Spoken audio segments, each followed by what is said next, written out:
بسم اللہ الرحمن الرحیم۔ السلام علیکم ورحمۃ اللہ وبرکاتہ۔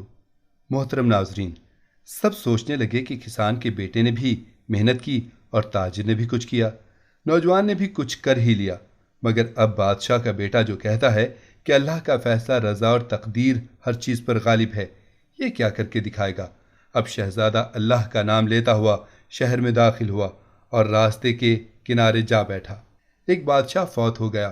اس کی وفات کے بعد اس کا بڑا بیٹا فوراً تخت پر قابض ہو گیا۔ بادشاہ کا دوسرا بیٹا بڑے بھائی سے خوفزدہ تھا۔ اس نے ملک چھوڑنے کا فیصلہ کر لیا۔ بادشاہ کا بیٹا اپنے 3 دوستوں کے ساتھ بیرون ملک روانہ ہو گیا۔ ان دوستوں میں سے ایک تاجر کا بیٹا، دوسرا کسان کا بیٹا، تیسرا ایک بہت خوبصورت نوجوان تھا۔ راستے میں بہتر مستقبل کے بارے میں سب دوست اپنی اپنی رائے پیش کرنے لگے۔ سب سے پہلے کسان کا بیٹا کہنے لگا، محنت سے انسان سب کچھ بنتا ہے، باقی سب باتیں بیکار ہیں۔ تاجر کے بیٹے نے ان الفاظ میں اپنی رائے کا اظہار کیا، عقل اور حسن تدبیر سب سے بڑا ہتھیار ہے، یہ نہ ہو تو انسان ناکام ہے۔ اب نوجوان کی باری تھی۔ نوجوان گویا ہوا، حسن و جمال سب سے بڑی نعمت ہے۔ بادشاہ کا بیٹا اللہ کی ذات پر بھروسہ کرنے والا، نہایت تدبر تفکر والا انسان تھا۔ سب کی باتیں غور سے سننے کے بعد کہنے لگا، سب اپنی اپنی جگہ درست ہے، مگر سب سے بڑی چیز اللہ کی رضا اور تقدیر ہے۔ اس کی ذات کا فیصلہ ہی ہر چیز پر غالب ہے۔ جب تک ہمارا عقیدہ تقدیر پر مکمل نہ ہو، اس وقت تک راحت سکون حاصل نہیں ہو سکتا۔ کسان کا بیٹا کہنے لگا، ہمارے پاس کھانے پینے کے لیے کچھ نہیں، اب پتہ چلے گا کس کی بات ٹھیک ہے۔ سب اپنی اپنی رائے آزماتے ہیں۔ یہ لوگ چلتے چلتے دوسرے ملک میں داخل ہوئے۔ یہ لوگ اس شہر میں اجنبی تھے۔ انہوں نے ایک صحرا میں پڑاؤ ڈالا۔ پہلے دن انہوں نے کسان کے بیٹے کو کہا، آج ہم دیکھیں گے محنت کے کیا فائدے ہیں، جاؤ اپنی محنت سے آج کے کھانے کا انتظام کرو۔ کسان کا بیٹا اٹھا اور جنگل کا رخ کیا۔ لکڑیاں توڑیں، شہر میں آ کر 2 درہم کی بیچ دیں۔ 1 درہم کا کھانا لیا، دوسرا درہم اپنے پاس محفوظ کر لیا۔ ساتھیوں کے پاس آ کر انہیں بھی کھلایا اور سب نے اس کو شاباش دی۔ اگلے دن تاجر کے بیٹے کا نمبر تھا۔ وہ عقل اور حسن تدبیر کا مظاہرہ کرنے کے لیے اٹھا اور ساحل سمندر پر آیا۔ سمندر میں سامان سے لدی کشتی ساحل کی طرف آ رہی تھی۔ تاجر کا بیٹا کشتی میں بیٹھ گیا، دوسرے راستے سے چپکے سے لدی کشتی کے مالک کے پاس پہنچا، اس سے سامان کا بھاؤ تاؤ کیا، ادھار پر سارا سامان 100 درہم میں خرید لیا۔ جب کشتی ساحل پر پہنچی تو مقامی تاجر انتظار میں تھا۔ تاجر کا بیٹا ان کے پاس آیا، سارا سامان 1100 درہم کے عوض بیچ دیا اور 100 درہم سامان کے مالک کو دیے اور باقی جیب میں ڈالے۔ دوستوں کے لیے بہترین کھانا لیا، ان کو خوب سیر کروائی، سب نے اس کے حسن تدبیر کی تعریف کی۔ اگلے دن خوبصورت نوجوان کا نمبر تھا، جس کا کہنا تھا کہ انسان خوبصورتی کے بل بوتے کامیابی حاصل کرتا ہے۔ دوستوں نے کہا، آج ہم دیکھیں گے کہ آپ کا حسن ہم کو کیسے کھانا کھلائے گا۔ وہ اٹھا، میک اپ کیا اور شہر کی طرف روانہ ہوا۔ ایک گھر کے باہر درخت کے نیچے بیٹھ گیا۔ اوپر سے خاتون نے کھڑکی سے جھانکا، ایک خوبصورت نوجوان پریشان بیٹھا ہے اور سوچ رہا ہے۔ اس نے بلا کر وجہ پوچھی، کھانا کھلایا کہ مسافر ہے؟ پریشانی کی وجہ پوچھی تو اس نے دوستوں کا قصہ سنایا۔ خاتون نے نوجوان کو کچھ رقم تھما دی۔ وہ نوجوان سب کے لیے کھانا لے آیا، سب نے اس کو بھی سراہا۔ اب بادشاہ کے بیٹے کی باری تھی۔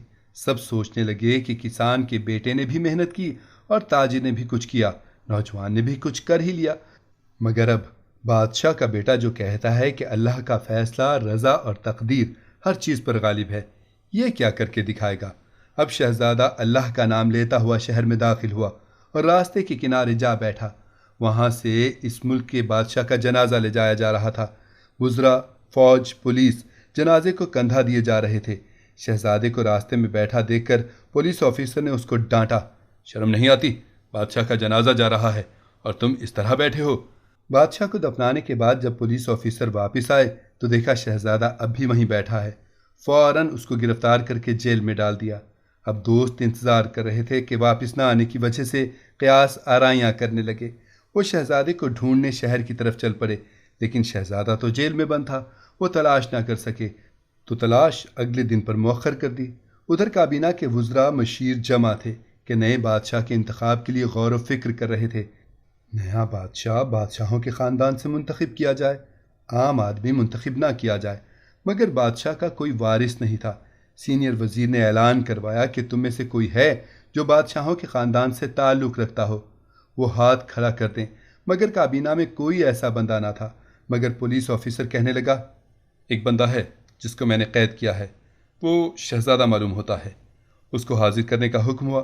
شہزادے کو کابینہ کے سامنے لایا گیا اور پوچھا، آپ کون ہو اور یہاں کس غرض سے آئے ہو؟ شہزادہ بولا، میں فلاں ملک کے بادشاہ کا بیٹا ہوں، باپ مر گیا اور بڑا بھائی بادشاہ بن گیا، میں اس سے خوفزدہ تھا، جان کے خوف سے ملک چھوڑ دیا۔ تمام کابینہ نے اس کی بات کو قبول کیا اور اس کے ہاتھ پر بیعت کر لی اور اسے اپنا بادشاہ منتخب کر لیا۔ شہزادے کے منہ سے بے ساختہ نکلا، یقیناً اللہ کا فیصلہ تمام تدبیروں پر غالب ہے۔ اب وزراء نے بادشاہ کو ملک کی سیر کرانے کے لیے باہر نکالا۔ بادشاہ شہر میں گشت کر رہا تھا۔ لوگ بادشاہ کے پیچھے بادشاہ زندہ باد، بادشاہ زندہ باد کے نعرے بلند کرتے ہوئے پیچھے پیچھے جا رہے تھے۔ ادھر شہزادے کے دوست شہر میں اس کی تلاش میں نکلے تھے۔ جو انہوں نے شہزادے کو اس حالت میں دیکھا تو سمجھ گئے، بے ساختہ بول اٹھے، واقعی اللہ کا فیصلہ تمام تدبیروں سے بڑھ کر ہے۔ وہ بھی بادشاہ زندہ باد کے نعرے لگاتے ہوئے بادشاہ کے ساتھ محل میں داخل ہو گئے۔ بادشاہ تخت پر بیٹھا، یہ لوگ اس کی خدمت میں حاضر ہوئے۔ بادشاہ نے ان کے سامنے کل کا جملہ دہراتے ہوئے کہا، اللہ نے یہ سب کچھ اس لیے کیا تاکہ تمہیں معلوم ہو جائے کہ اللہ کا فیصلہ، رضا، طاقت ہر چیز پر غالب ہے۔ اللہ جو چاہے کر سکتا ہے، جو جیسا گمان کرتا ہے اس کے ساتھ ویسا ہی معاملہ ہوتا ہے۔ واللہ غالب علی امرہ۔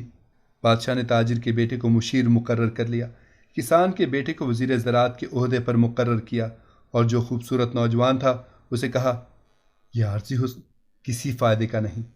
اس کو کچھ مال تحفے میں دے کر رخصت کر دیا۔ جس نے خدا کی ذات پر بھروسہ کیا، اللہ نے اس کو ہی ہمیشہ کامیاب کیا ہے۔ آپ نے بھی ہمیشہ تجربہ مشاہدہ بارہا کیا ہوا ہے کہ جو مال، عقل، حسن، کمال پر اعتماد رکھتا ہے وہ اس کے باوجود ناکام ہو جاتا ہے۔ عربی کا مقولہ ہے کہ تقدیر تدبیر پر ہنستی ہے۔ اپنا کام اخلاص اور نیک نیتی سے کرتے ہوئے اللہ پر بھروسہ کیجیے۔ اللہ سب کا حامی و ناصر ہو، آمین۔